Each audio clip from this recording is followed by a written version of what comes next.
أصحاب المعالي والسعادة، حضرات سيدات والسادة الحضور، أسعد الله صباحكم بكل خير والسلام عليكم ورحمة الله وبركاته. يسرني أن أرحب بكم جميعا بمناسبة انعقاد المنتدى التاسع للمالية العامة، والذي سوف يناقش مرونة السياسات المالية في أوقات عدم اليقين، وبهدف نقاش سبل تحقيق التوازن بين احتياجات التنمية وتدابير التغيرات المناخية وأيضاً استدامة الدين، والذي ينظمه صندوق النقد العربي بصفته الأمانة الفنية للمجلس وزراء المالية العرب، وبالتعاون مع صندوق النقد الدولي وبالشراكة مع وزارة المالية في دولة الإمارات العربية المتحدة. نحن سعداء بحضور أصحاب المعالي وزراء المالية العرب ومحافظي المصارف المركزية العربية، إلى جانب عدد من رؤساء وكبار المسؤولين والخبراء من المؤسسات المالية الدولية والإقليمية ووزارات المالية والمصارف المركزية في الدول العربية، والأمر الذي يبرز الفائدة الكبيرة من عقد هذا المنتدى.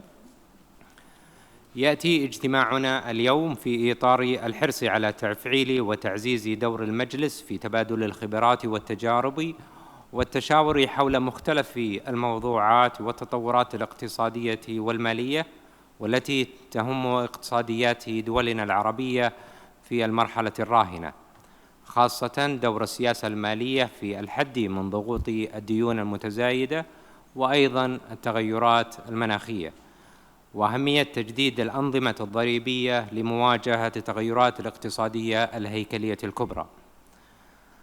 قبل أن نبدأ، أود أيضاً التنويه أن هناك ترجمة إلى اللغات الثلاث: العربية والإنجليزية والفرنسية. اسمحوا لي أن ننتقل الآن إلى الكلمات الافتتاحية الرئيسية التي تمهد لجلسات العمل. ويسرني باسمكم أن أرحب بمعالي محمد بن هادي الحسيني، وزير دولة للشؤون المالية في دولة الإمارات العربية المتحدة، والذي يشرفنا بإلقاء كلمة افتتاحية في هذه المناسبة. السلام عليكم ورحمة الله وبركاته. صبحكم الله بالخير. Ms. Kristalina, Managing Director of the IMF, Dr. Fahad, Director General and Chairman of the Board of Executive Directors of the Arab Monetary Fund, Your Excellencies, distinguished guests, I'm delighted to welcome you all and wish you a pleasant stay. It's an opportunity to discuss the challenges facing Arab economies amidst growing pressure on public finances. The risks and challenges facing Arab economies are imminent, and it is crucial to address them and mitigate their impact through structural reforms. One of the key challenges that must be tackled is the need to end reliance on the government as the main source of employment. Instead, we need to create incentives for young people to work in the private sector. Among the challenges that have become a barrier to public investment is the high cost of subsidy programs and establishment of social safety networks to alleviate the adverse effects of economic reform measures. Another economic challenge facing the Arab world is the rising public debt, as debt servicing drains resources and hinders the developmental progress. In this context, the UAE has undertaken a series of reforms aimed at enhancing expenditure efficiency, controlling the growth of public debt, and fostering revenue generation. Taking a comprehensive look at regional and global economic developments, many economies in the region have faced recurring shocks, including those stemming from conflicts and climate-related disasters. Hence, it is vital for policymakers to concentrate on fostering growth and resilience while ensuring fiscal sustainability and maintaining low inflation. There will be also a need for decisive reform efforts, particularly in the area of governance and job creation, to drive medium-term growth. This involves renewing and modernizing tax systems in the Arab region, in addition to the need to enhance revenue streams to support rising expenditure. Tax systems must evolve in response to structural transformations in Arab economies, leveraging artificial intelligence and digitalization to enhance the efficiency and effectiveness of tax frameworks. In the UAE, we have laid solid foundations for government operations that support the country's strategic objectives and development trajectory.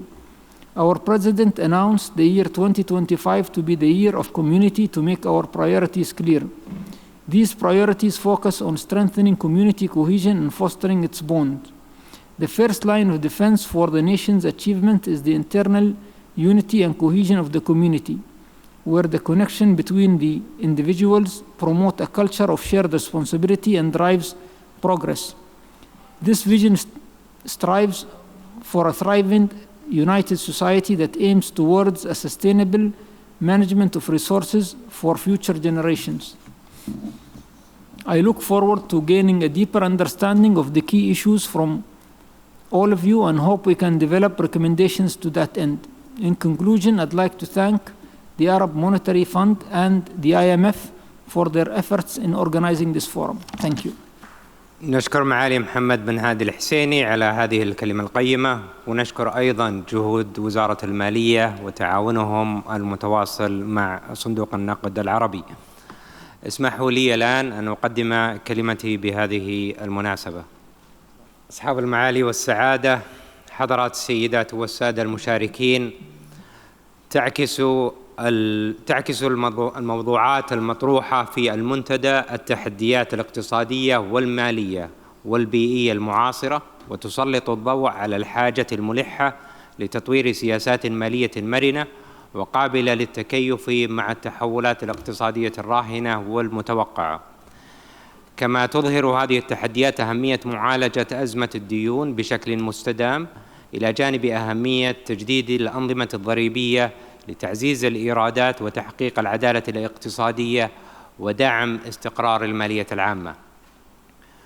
أود في هذه المناسبة أن أعرب عن خالص الامتنان والشكر لأصحاب المعالي وزراء المالية العرب وأصحاب المعالي والسعادة محافظي المصارف المركزية العربية، وللسيدة كريستالينا جورجيفا المدير العام لصندوق النقد الدولي، ورؤساء المؤسسات المحلية والإقليمية والصناديق العربية الذين شرفونا اليوم بمشاركتهم في هذا المنتدى.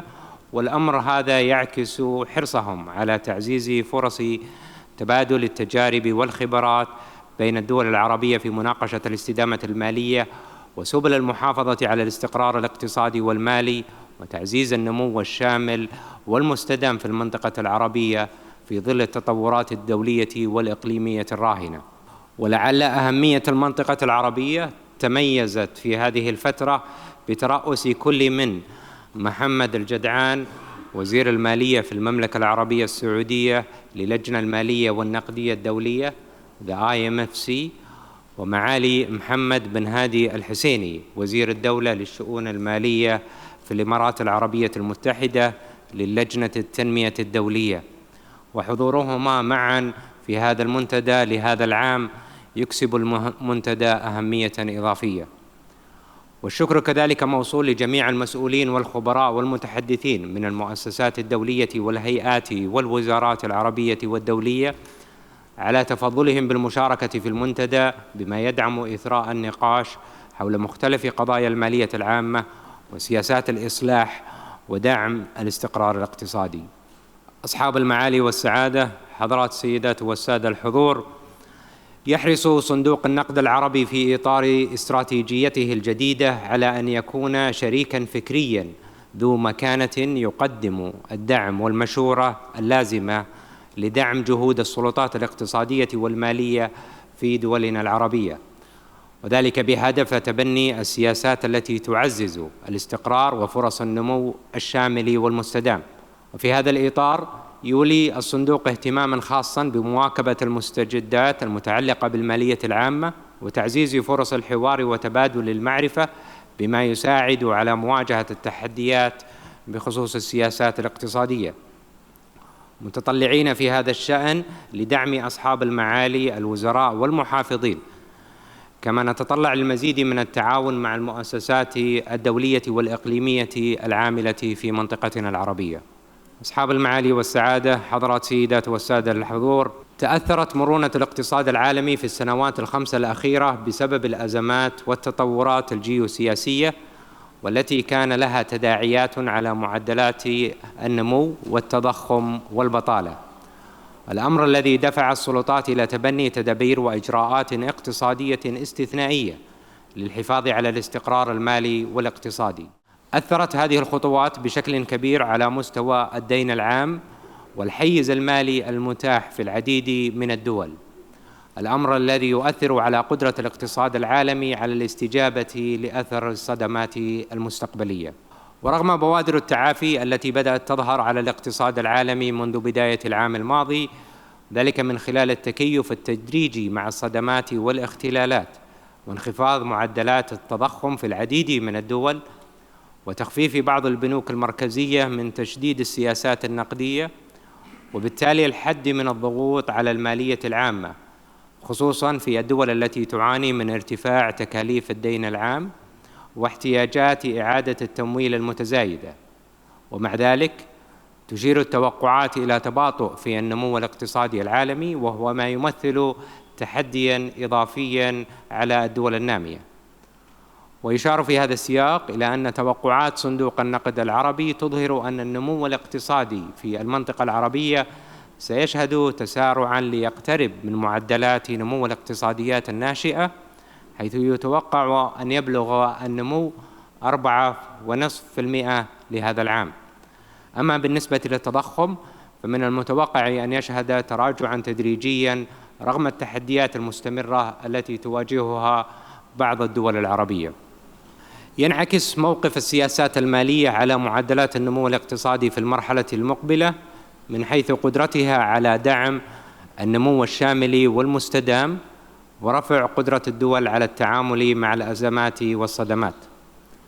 ويختلف الحيز المالي المتاح بين اقتصاديات المنطقة العربية، خاصة بين الدول الغنية بالموارد الطبيعية التي استفادت من تحسن الإيرادات سواء النفطية أو غير النفطية، مدعومة بالإصلاحات الهيكلية الشاملة، مما عزز توازناتها الداخلية والخارجية. وفي المقابل شهدت الدول المستوردة للنفط تراجعاً في الحيز المالي بسبب التطورات غير المواتية خلال السنوات الماضية، مما دفعها إلى موازنة الإنفاق بين دعم النمو وحماية الفئات الهشة من ناحية، ومواجهة تحديات المديونية المرتفعة من ناحية أخرى. أصحاب المعالي والسعادة، حضرات السيدات والسادة المشاركين، تتطلب مواجهة أزمة الديون المتزايدة تبني خيارات تصمم لسياسات مالية توازن بين استقرار المالية العامة والنمو الاقتصادي. وفي ظل هذه الضغوط يصبح من الضروري إيجاد حلول مرنة تتيح للدول التعامل مع التحديات المالية مع الحفاظ على قدرتها على الاستجابة للمتغيرات الاقتصادية الآنية والمستقبلية. ويتطلب الأمر أيضاً التفكير في كيفية تعزيز مرونة الأنظمة المالية وقدرتها على التكيف مع الأزمات مع ضمان الاستدامة المالية على المدى الطويل. ولمواجهة التغيرات المناخية من الأهمية تبني سياسات مالية قادرة على التكيف مع التحديات البيئية المتزايدة، بحيث توفر الدعم للتحول نحو اقتصاديات مستدامة مع تعزيز القدرة على التكيف مع التحديات البيئية. ومن المهم في هذا الإطار أن توازن السياسات المالية بين أهداف أمن الطاقة وتنافسية الاقتصاد والمحافظة على معدلات مقبولة للتنمية والنمو والاعتبارات البيئية المختلفة. وفي حال غياب هذا التوازن فمن غير المتوقع استدامة السياسات المالية أو السياسات المرتبطة بمتغيرات المناخ. ويستدعي الواقع الاقتصادي الحالي تجديد الأنظمة الضريبية لمواكبة التغيرات الهيكلية الكبرى التي تشهدها اقتصاديات المنطقة أو على المستوى الاقتصاد العالمي، على أن تتمتع هذه الأنظمة بالمرونة الكافية للتكيف مع التحولات المستمرة مثل الرقمنة وتغيرات أسواق العمل، وذلك بما يعزز العدالة الاقتصادية ويزيد من فعالية تحصيل الإيرادات. ومن المهم أيضاً تضمين الأنظمة الضريبية استدامة المالية العامة مع الحفاظ على استقرار النمو في ظل هذه التحديات. أصحاب المعالي والسعادة، حضرات السيدات والسادة المشاركين، عمل صندوق النقد العربي على تطوير رؤيته واستراتيجيته للمرحلة المقبلة، وذلك بهدف تلبية احتياجات وأولويات وتطلعات الدول الأعضاء من جهة، وأيضاً مواكبة التحولات الاقتصادية والمالية والرقمية التي يشهدها الاقتصاد العالمي من جهة أخرى. وفي هذا السياق، وبعد مراجعة شاملة لأداء الصندوق منذ تأسيسه واستطلاع آراء الدول الأعضاء حول الأولويات والاحتياجات، إضافة لتقييم احتياجات التمويل الخاصة بالدول الأعضاء، وأيضاً إجراء مقارنات معيارية لدور وأداء مؤسسات الترتيبات المالية الإقليمية والمؤسسات المالية الدولية المماثلة والدروس المستفادة منها، أطلق الصندوق استراتيجيته الجديدة خلال العام الماضي.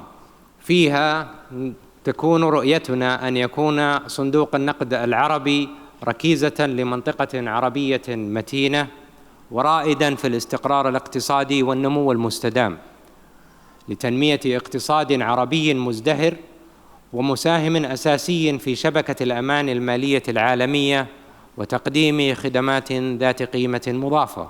يهدف الصندوق من خلال هذه الرؤية إلى دعم مسارات الإصلاح والتطوير في دوله الأعضاء وتقديم حلول فعالة تتناسب مع المتطلبات الاقتصادية للمنطقة العربية، كما يهدف إلى تعزيز دوره كجهة إقراض مؤثرة وفعالة وشريك استراتيجي للدول العربية والمؤسسات الإقليمية والدولية العاملة في منطقتنا العربية. ويسعدني أن أشير إلى أن الصندوق قد حقق تقدماً ملحوظاً في تبني هذه التوجهات الاستراتيجية، سواء من خلال التوجه نحو تعزيز قدراته المالية لتمويل وإقراض الدول الأعضاء، أو من خلال تعديل اتفاقية التأسيس، فضلاً عن المبادرات التي تعزز التحول الاستراتيجي للصندوق والعمل المؤسسي والحوكمة وكفاءة الإنفاق.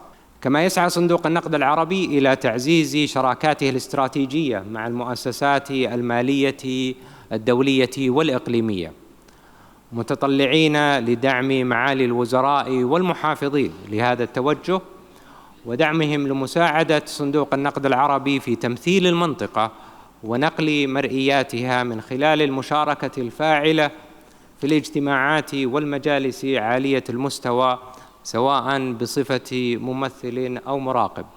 أصحاب المعالي والسعادة، حضرات سيدات والسادة المشاركين، يمثل المنتدى فرصة للتشاور وتبادل الآراء والخبرات حول مختلف القضايا الراهنة، ونتطلع للاستفادة منها في مواجهة التطورات الدولية والإقليمية الراهنة وتداعياتها على الوضع المالي في المنطقة العربية، وكذلك تعزيز دور السياسة المالية في الحد من أزمة الديون المتزايدة والتغيرات المناخية، وذلك من خلال وسائل تجديد الأنظمة الضريبية لمواجهة التغيرات الاقتصادية الهيكلية الكبرى، وذلك بما يدعم الاستقرار والاستدامة المالية للدول العربية ويعزز فرص النمو. وفي الختام، أشكر مجدداً وزارة المالية في دولة الإمارات العربية المتحدة على المشاركة في التنظيم في هذا المؤتمر، كما أشكر أصحاب المعالي وزراء المالية العرب وأصحاب المعالي والسعادة محافظي المصارف المركزية العربية وبقية المشاركين على حضورهم ومشاركتهم في هذا المنتدى.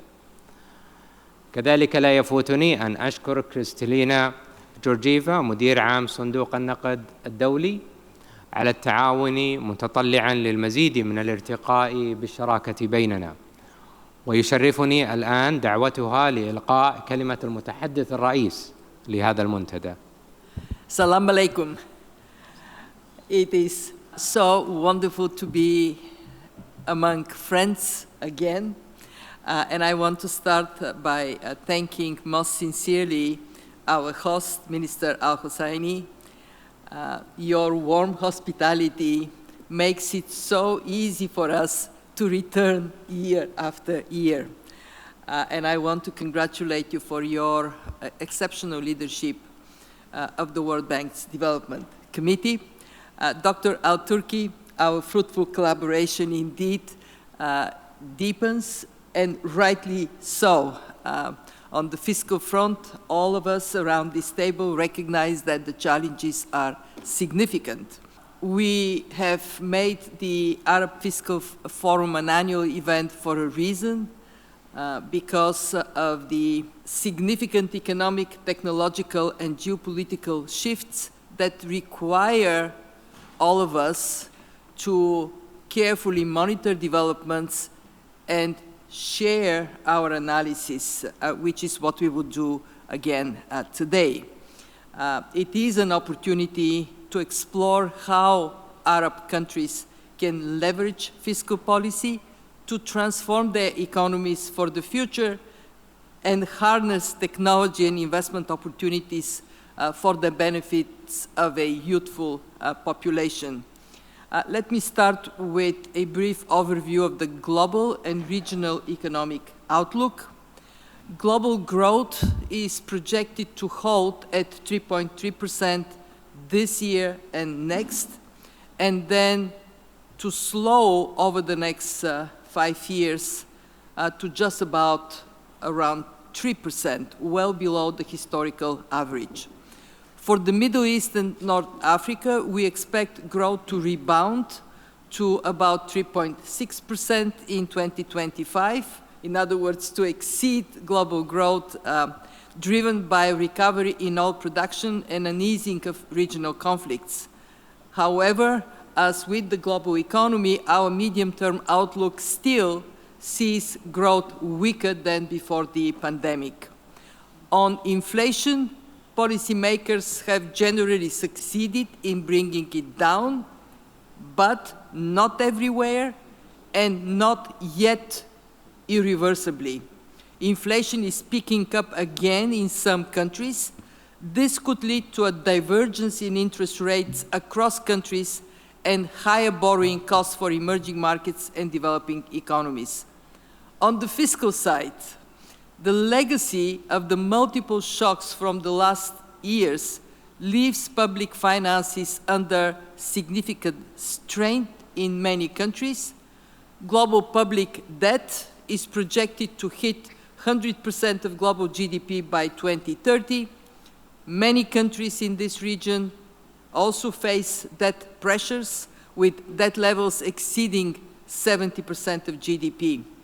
This becomes a very serious risk of getting countries trapped into low growth, high debt conundrum. Governments have the difficult task of containing high debt levels in the face of rising spending pressures. This region faces the need to create jobs, to enhance social safety nets, to build resilience to more frequent natural disasters, and to support economic diversification. The demands on national security and on post-conflict reconstruction are also substantial. And this is all happening at a time of significant global transformations, which are creating a more uncertain and challenging environment for policymaking.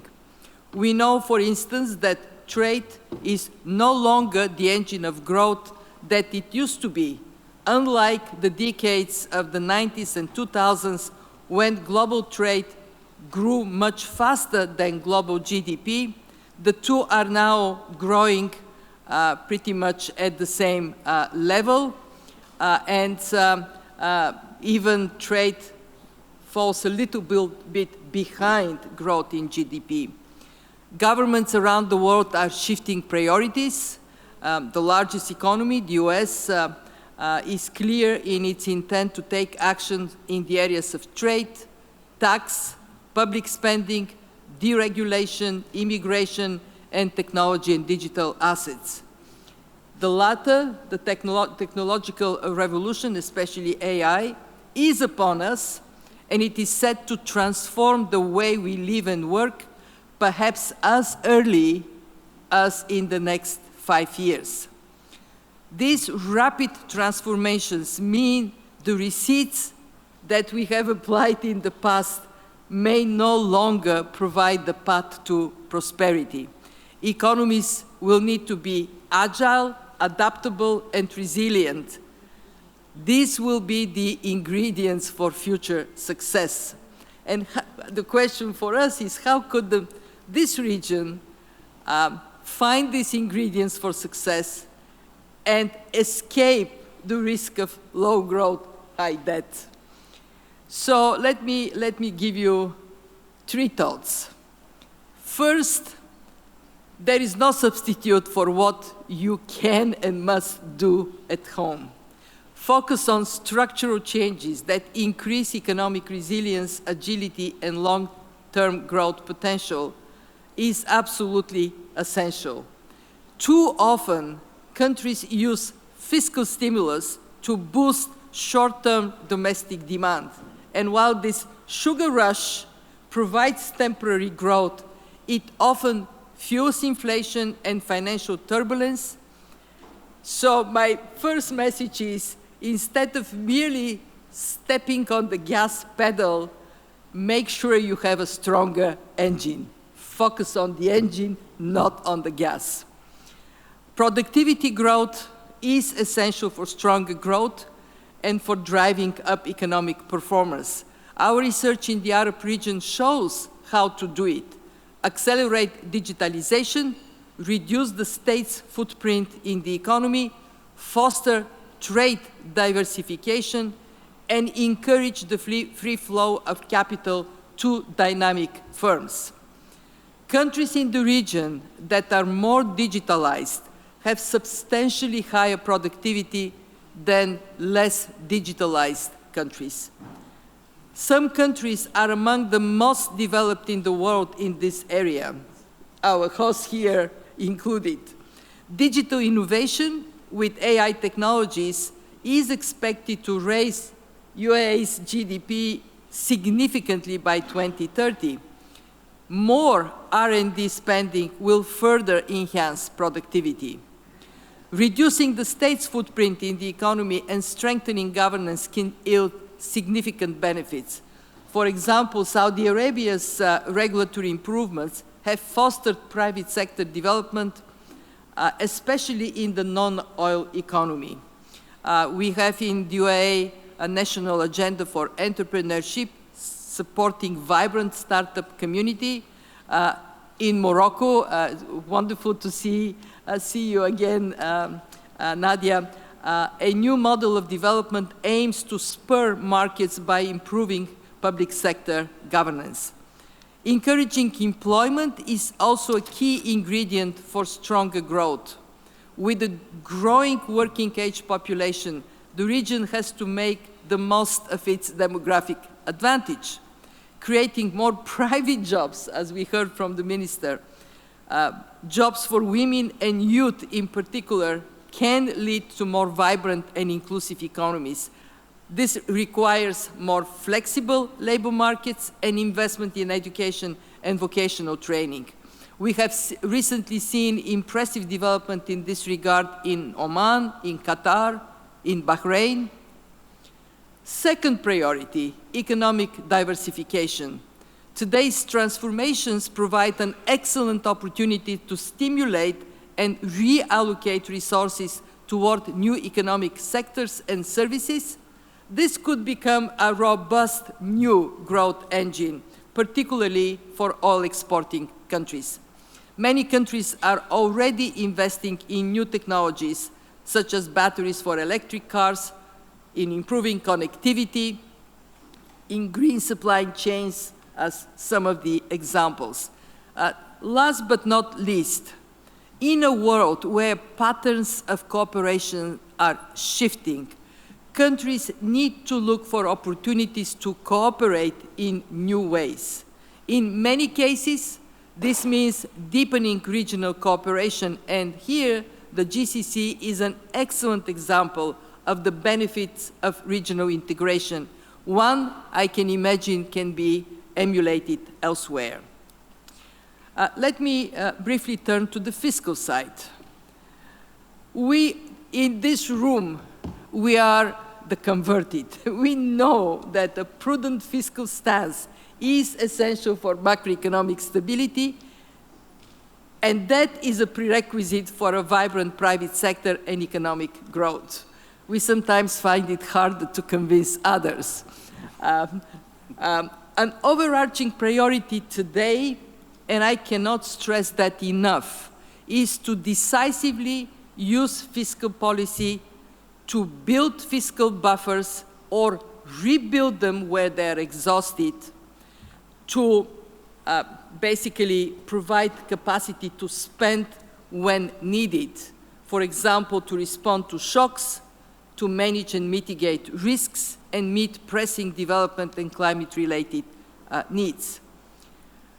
In countries where there is a need for fiscal consolidation, it has to be carefully calibrated in size, in pace, and composition of fiscal adjustments.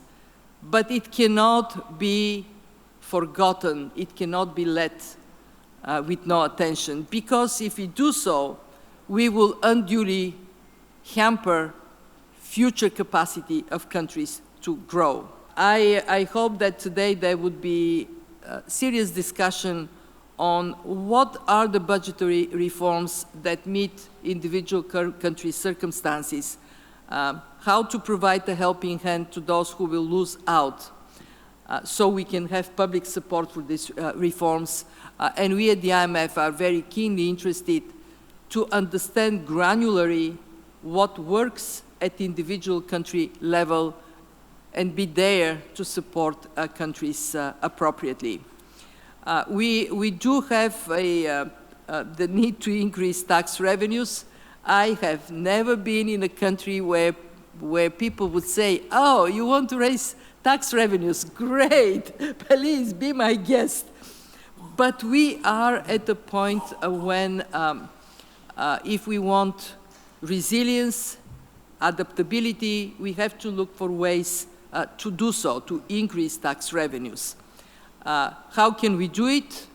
Expand the tax base, especially as the economy diversifies, strengthen domestic tax systems, and of course, as the economy grows through digitalization, use digitalization to carefully follow where the revenues are and how to make sure that they are properly collected. Modernizing tax administrations is a priority everywhere. I just came back from Ethiopia, and what I heard there from the private sector was a lot of complaint about the low quality of the tax administration.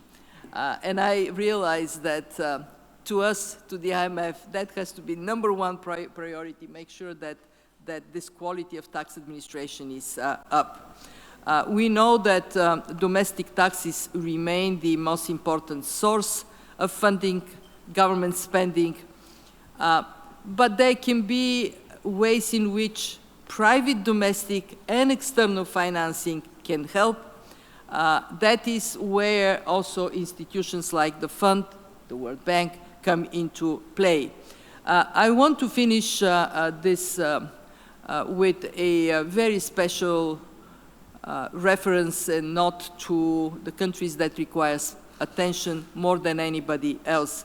These are countries in ongoing conflicts or countries that are just coming out of conflicts. I pray that peace and stability can be delivered in Sudan and Yemen, and I hope that the ceasefire in Gaza, along with the political changes in Syria and Lebanon, can mark a new beginning.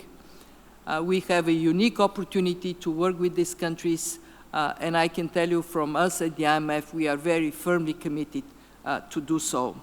So let me conclude. We are in a world of rapid transformations. The world we grew up in, of slow-moving change, is no more. And therefore, it is critical for countries to become more agile, adaptable, and resilient. Look for new engines of growth which would also help to avoid the low growth, high debt trap. Private sector is the lead in transforming economies through entrepreneurship, job creation, and innovation, move out the obstacles for the private sector to do its job. What is the role of the government? Foster the right environment for this private sector-led growth by strengthening governance, modernizing public institutions, reducing bureaucracy, encouraging youth and female employment, and improving access to capital, and by designing and communicating policies that put people first and increase social support. We are very committed to the Middle East and North Africa region. We have approved about $33 billion in financing for the region, most recently in 2024 to help mitigate the impact of conflict. And we have also reformed our surcharge policy, resulting in significant savings to some countries. We are expanding our local presence, and I want to again use the opportunity to thank Saudi Arabia for our new regional office in Riyadh. We are stepping up our efforts to support the private sector, to support the vision for growth that I just outlined. We are creating a new IMF Advisory Council on Entrepreneurship and Growth, and I can assure you this region will be represented in it. And I very much look forward to the upcoming Alula conference with emerging market economies to discuss key issues affecting emerging markets. What are they? Jobs, innovation, productivity, and of course combined with a sound fiscal approach. Let me, I'm now going to experiment whether I would say it correct. Linabda al-amal. Did I get it? Yes. Let us start the work together. Shukran. شكرا للسيدة كريستالينا جورجيفا مدير عام صندوق النقد الدولي على هذه الكلمة الشاملة الوافية. ونحن حقيقة سعداء بالتعاون المثمر مع صندوق النقد الدولي، ونتطلع للارتقاء به وتوسيع نطاقه بشكل أكبر بما يخدم المنطقة العربية.